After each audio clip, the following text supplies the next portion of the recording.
I came to my queer identity primarily through books, through reading about it when I was older.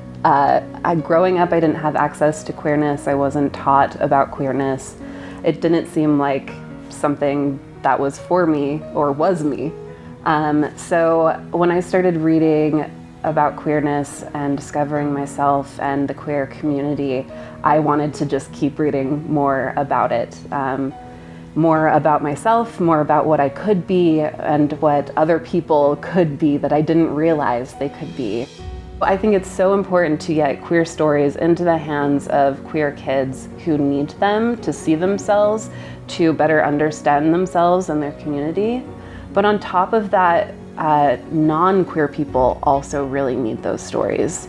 I was reading another story about how, if you see a bisexual person in the media, in a movie, on TV, in a book, you're like 45% more comfortable with bisexual people in real life. Like, media has a huge impact on the way that we view the world around us and the people that we interact with. I taught school for a really long time, and there was always this don't ask, don't tell situation in my classroom, particularly because I was in Colville, Utah, and it was very clear like I was not allowed to be openly queer. To the point where it was almost the district was like alienating everything about queerness. Like, we know these people exist, but we don't talk about these people. That's the literal phrasing. So to have a bookstore, to have literature, to have it validated on that kind of level, and to have the school initiative pushed is enormous, because it does change lives, especially if we get in on the ground level with the educators from elementary school all the way up.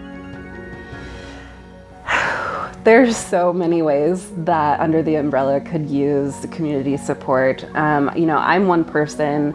I have my own set of identities, which means that there are a lot of things that I don't identify with.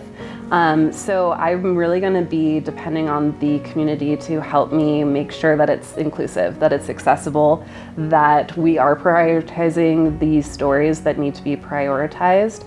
I read a lot, but I can't read everything. So literally, please do send me book lists that I should have in the store.